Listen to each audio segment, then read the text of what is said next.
cinquantaine. Et dans ce lot, beaucoup ont été en réanimation et sont aujourd'hui dans une situation sanitaire critique. Pour certains d'entre eux, vous avez bien reçu l'information qu'il leur a été refusé pendant au moment les soins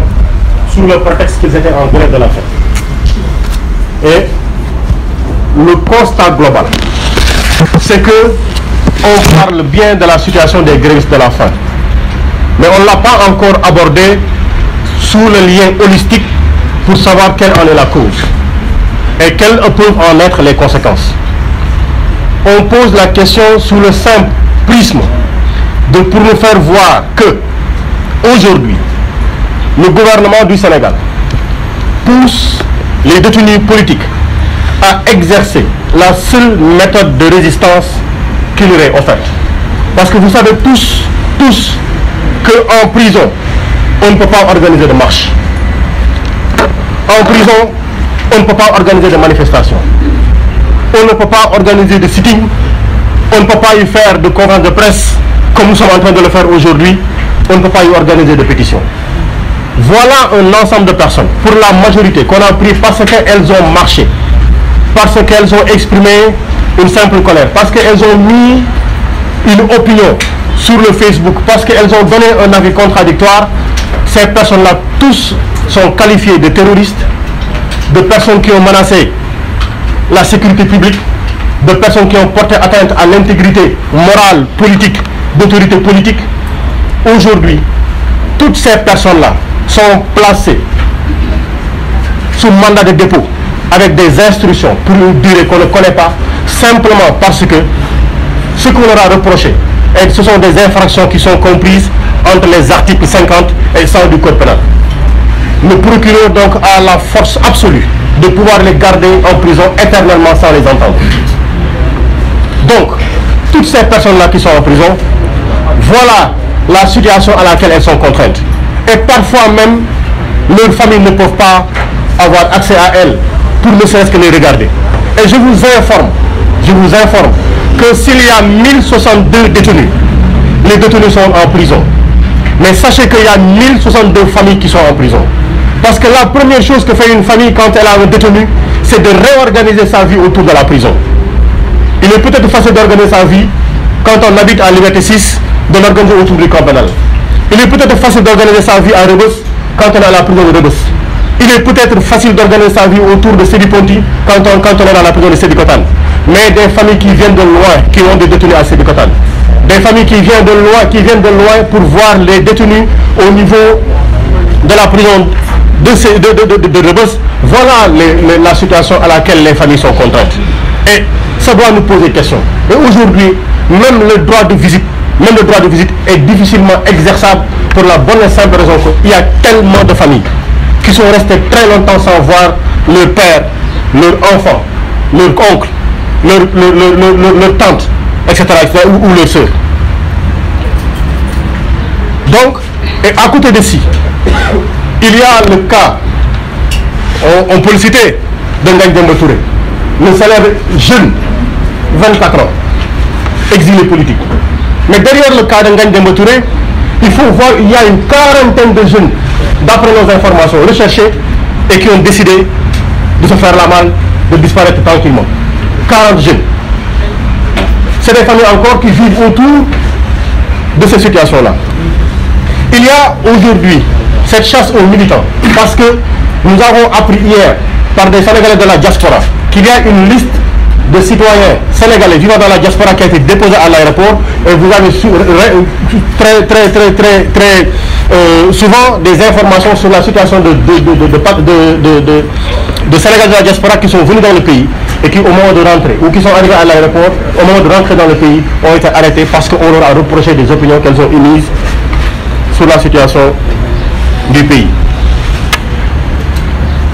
Mais derrière cette situation, que nous tous nous constatons,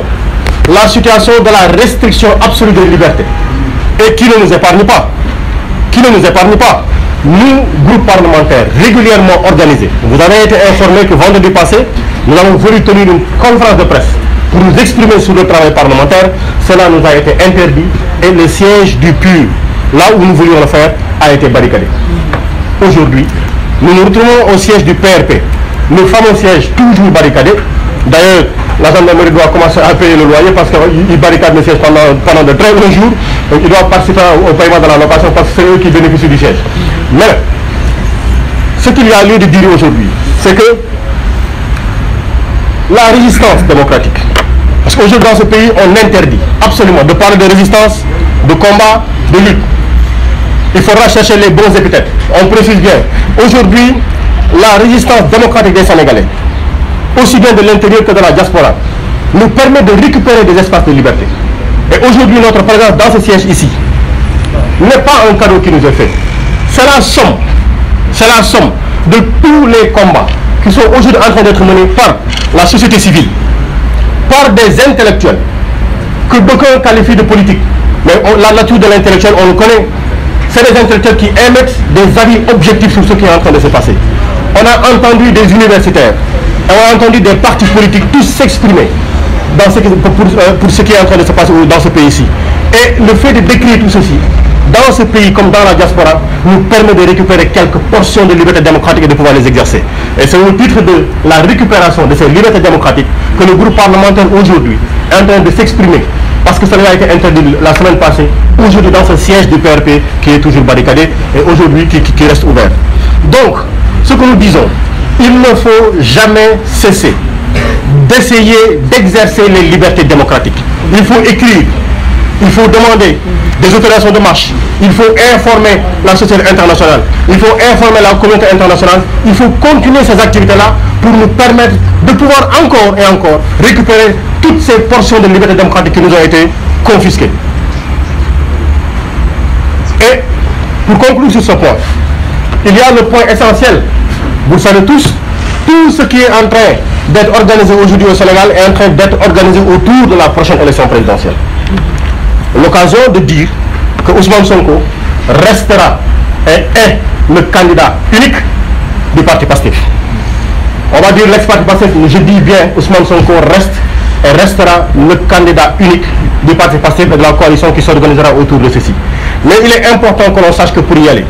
nous avons besoin de poser la question de l'accès, d'un accès transparent et uniforme au fichier électoral. Nous avons besoin que la question de la transparence du vote, avec la désignation d'une autorité impartiale, soit définitivement réglée. Parce qu'aujourd'hui, nous allons le dire, le ministre de l'Intérieur ne peut pas, de manière impartiale, être celui qui organise la prochaine élection présidentielle. Voilà pourquoi nous disons qu'il nous faut une autorité impartiale pour nous permettre d'avoir des élections transparentes dans ce pays-ci. Et cela nous permet d'embrayer sur le deuxième point présenté par notre sœur honorable député Ndiallo Bathily, c'est la question de la situation des Sénégalais. Nous avons été hier à Fass Boye pour présenter les condoléances. Le constat absolu que nous n'avons pas manqué de présenter sur place, c'est que des jeunes ont pris la mer pour aller chercher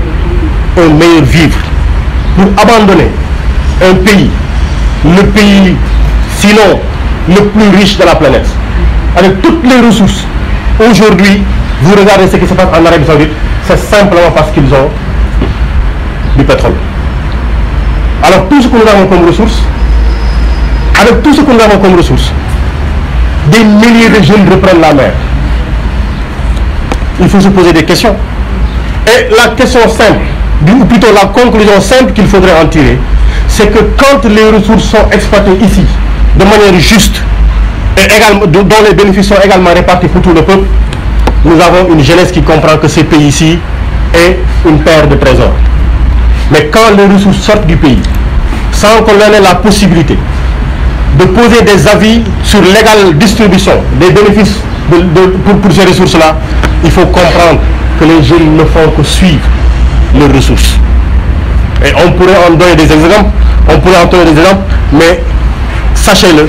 ce qui s'est passé à Fass Boye est une question de responsabilité de l'État. Et nous demandons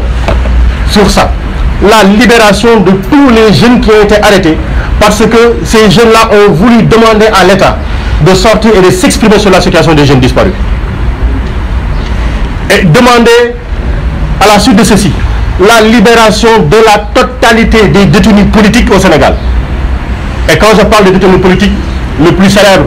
le plus connu aujourd'hui, est bien le président Ousmane Sonko. À côté de cette situation, il y a la situation de l'exercice des libertés. Il y a la situation de la cherté du coût de la vie. Guy Marius Sagna a eu une formule bien indiquée de sortir avec 2 oignons. Je lui ai demandé d'en ramener, peut-être qu'il a oublié ou qu'il n'y a plus d'oignons chez lui. On n'a pas pu ramener des oignons, hein. Mais la vie coûte cher, l'électricité coûte cher.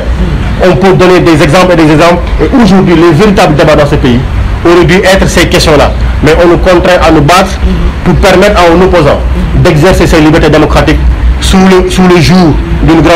grande manipulation. Et cette situation de la vie des Sénégalais nous amène encore à donner juste un exemple sur la situation du monde agricole. Est-ce que vous savez qu'aujourd'hui, pour la population rurale, on leur donne 2 kg d'engrais par personne imposable. 2 kg d'engrais.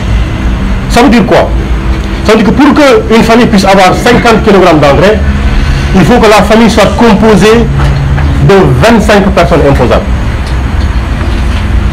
Et sachez que si 1 hectare,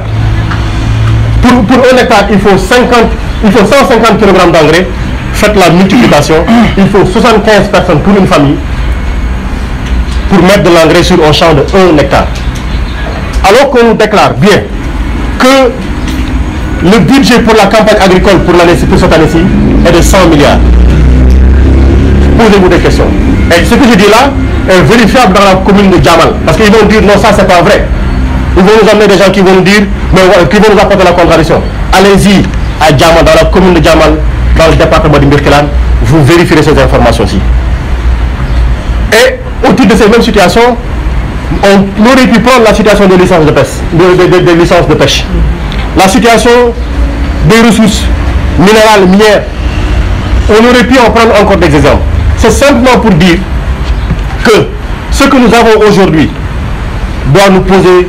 d'amples questions. On n'a plus le droit d'exercer nos libertés démocratiques. On n'a plus le droit d'exprimer nos contradictions. Et pendant ce temps aussi, on nous ôte la liberté de vivre dans le bonheur dans ce pays-ci, parce qu'il n'y a pas d'emploi, parce que l'agriculture n'est pas soutenue, parce que. Voilà en somme. C'est pourquoi nous avions dit que nous rencontrons aujourd'hui la presse pour poser ces jalons-ci et leur dire voici les informations que nous voulions partager avec vous. Nous vous remercions.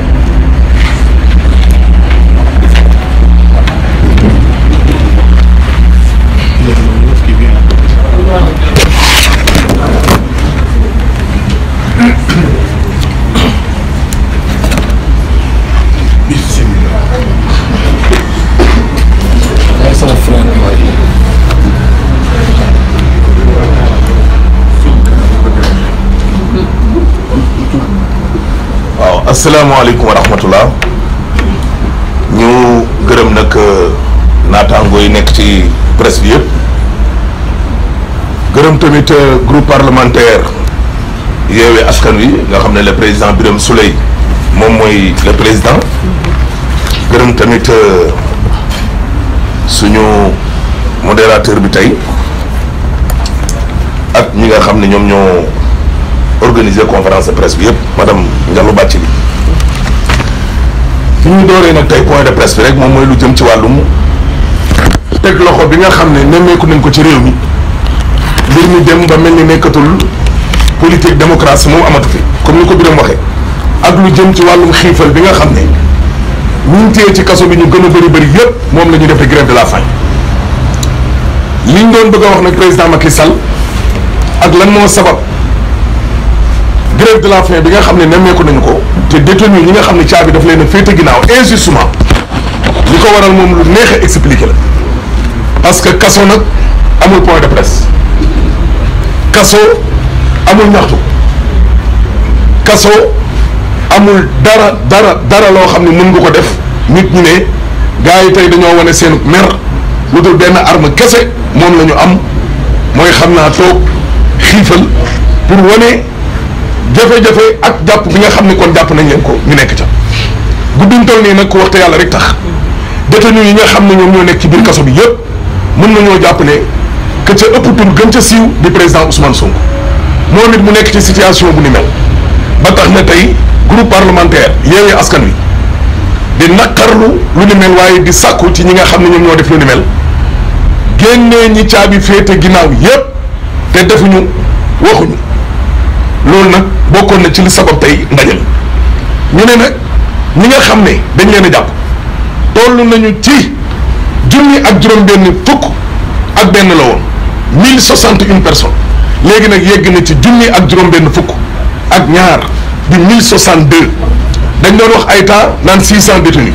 wax nañ fi 400 léegi dem nañ ba junni daanaka ak téeméer mu nekk loo xam ne lu doy waar lu doy waar nit ñi sax dañuy laajte ne kaso yi nga xam ne dañ doon wax ne dafa fees lu mel ni Rëbës ñu ne tubaab bi mu ko fi defar lu tollu ñeenti téeméer a taxoon mu defar ko kaso boobu dem ba daanaka laal lu ëpp ñetti junni ci ay doomu aadama ñu ne jàppaat nañu encore lu tollu junni ak juróom-benn fukk ak ñaar te dara taxul ñu jàpp leen lu dul bokku ñoo gaa yi gis-gis di nguuru Macky Sall gi boo defee page Facebook ñu jël si la Instagram ñu jël si la nga wax ci rajo ñu jël si la nga wax télé ñu jël si la loolu mooy mut mbaa mot te loolu nag mënul am ci ñun réew fii ñu toog rek doy na exemple ñi gën a bëri ñëpp dugg nañ ci kaso bi nit ñi ñëpp Macky Sall tëj nañu waaye boo tëjee it am ñu ne ci biti wax ji moom ala kulli alin day bëgg di continuer ñu ñëw nag ci lu bees loo xam ni gëj nañ ko fii gis ñun de suñ génération bi yëpp xamuñu ko mooy jël ay doomu sénégalais di leen gàddaayloo gàddaay exilé ca bitim réew bi ci gën a xëj na siiw moom mooy maître Ngagne Demba Touré nekk un jeune fonctionnaire koo xam ni amagul fanweeri at ñu yàq liggéeyam poussé ko mu def lu ni mel te moom moo siiw mais ñeent fukk ci ay ndaw yoo xam ne actuellement daw nañu te sénégalais yëguñ leen parce que Ngagne Demba Touré nag peut-être nit ko am tur la et cetera et cetera ñeent fukk ci ay ndaw laa la wax yoo xam ne dañoo waroon a toog liggéeyal seenu réew ñoom ñëpp génn nañu daw te dara waralul lu ni mel nag lu dul loolu ñu ñëw ci ñoo xam ne nag ci biir kaso boobu ba léegi ak ñi nga xam ne dañ leen a poussé ñu génn am na ay doomu aadama yoo xam ne lu mel ni Cheikh Bara lu mel ni Nit Dof Fadilou Keïta Hannibal Djim président Ousmane Sonko ñii ñu leen tuddal fii nii yëpp ak peut-être ñeneen ñoo xam ni xel mën na fat ñii rek lañ ci lim ñuy wax ne seen bakkan mi ngi ci diggante dund ak dee ñii ñu ne seen genn wàllu côté bii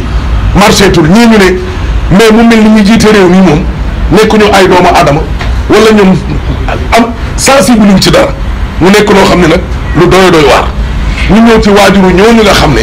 la nattu bi daal tey di waajur yi parents yi nekk ci ay jafe-jafe waaye ñu gën a nekkaat ci jafe-jafe ñoo xam ne nag la ñu ngi dund loo xam ne moo raw sax kaso muy waa diaspora bi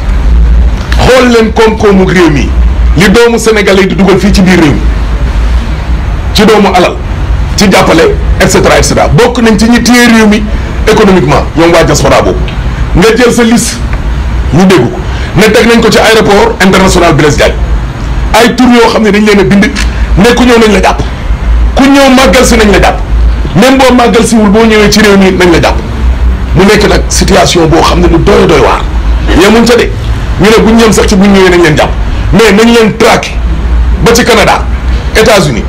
France Italie ci biir diaspora bi yëpp ba fii nii biir Afrique ku ñu fi gis nañ la traqué jàpp la indiwaat la fii ci biir réew président Macky Sall nag ak waa këram bu doon loolu la ñu dund ca jamonoom kon tey duñ falo ñu ñëw nag ci suñ conférence de presse bii gars yi mayu ñu de pour ñu wax ñi nga xam ne ñoo nekk ci xeex ñu bañ a découragé bind nañ ko continuer wax nañ ko continuer moo waral tey ñu ñëw fii fekkuñ fi gendarme te gendarme yi nag CS bi ñoom ñoo war di fay location parce que ñoom léegi liñ fiy nekk moo ëpp fuuf ki ko luyee mu nekk jëf ju ñaaw gendarmerie nag dafa nekkoon loo xam ne dañ leen doon wooye ne c'est la crème de notre armée et cetera la gendarmerie mais dañoo dem ba lu xew rek ñu ne leen dem leen taxaw buñ ko demee sa ñàkkal seen bopp fayda mu nekk loo xam ne nag ñi nga xam ne ñoo nekk ci xeex bi waruñoo renoncé wu te waruñu tamit bàyyi ñu ñëw nag ci lu jëm ci wàllum ñenn ñu nekk ci société civile ay intellectuels universitaires ak ñenn ñoo xam ne dañoo jiite ay partis politiques ñoom ñoo continuer xeex bii di bind di wax di bind di wax ba lu ni mel nag day continuer ba tey ñun ñëw ci lu jëm ci wàllum élection Macky Sall ci sélection la dëkk et non organiser ay élection locale moom mooy tànn ñoom ñoo war a bokk ak ñoo warul bokk suñu liste ba Pikine jàllul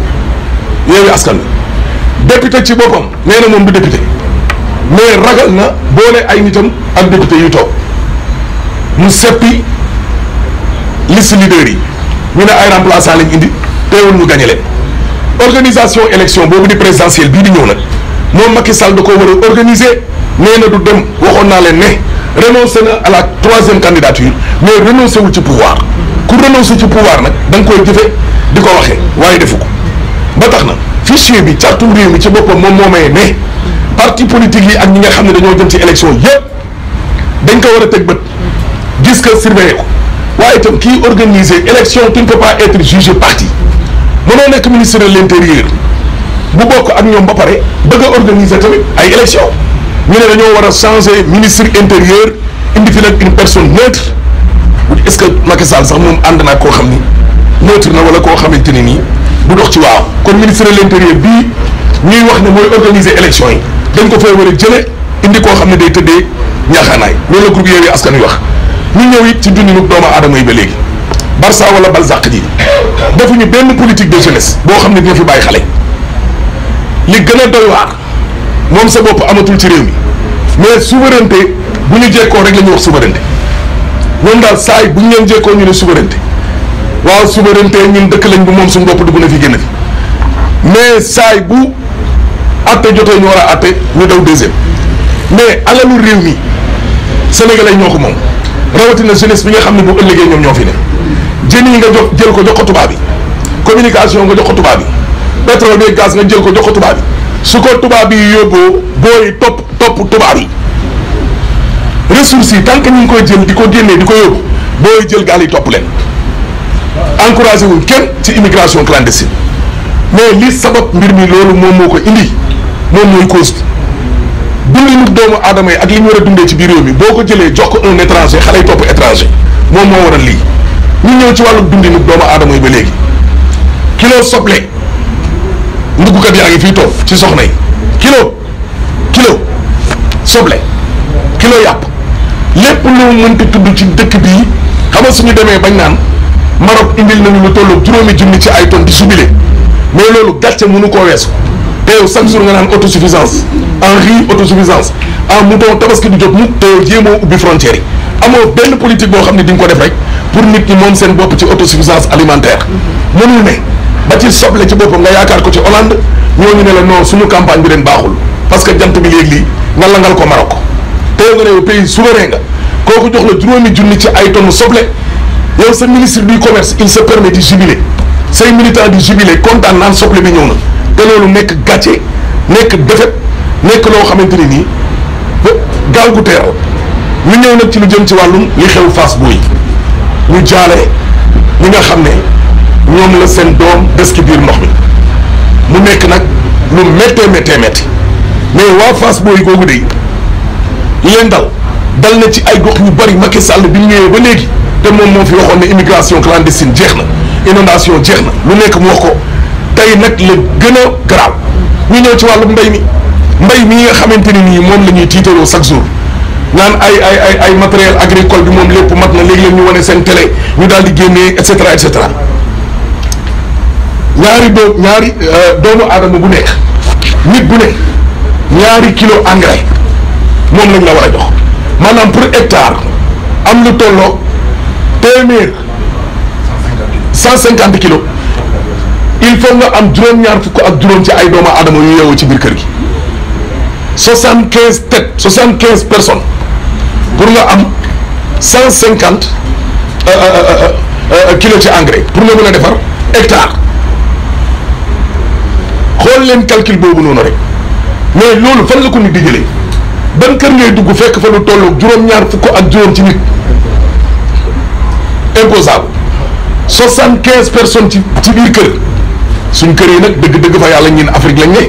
dinañ dem yenn saa yi ba 12 ba 15 noonu la ñu yàlla bindee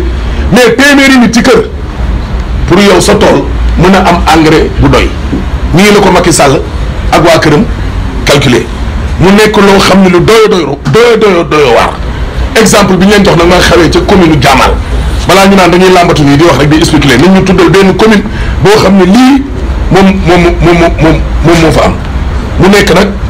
wàllum jiw gi moom waxaale wuñ sax seeni mbir ñoom nag moom la ñuy tiitaroo njëgu jiwu gi ren fii la toll njëgu jiwu gi déwén fële la toll et cetera te mujjul fenn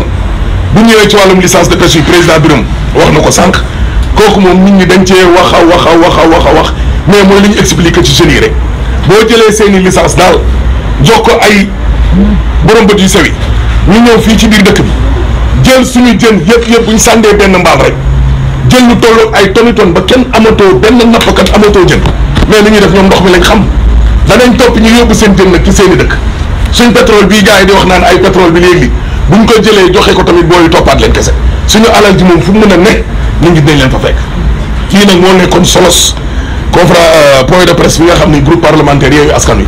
amaloon nañ ko tey gërëm le président Birame gërëm tamit la presse massawu tamit ñi nga xam ne ñoom la caabi féete ginnaaw yëpp merci beaucoup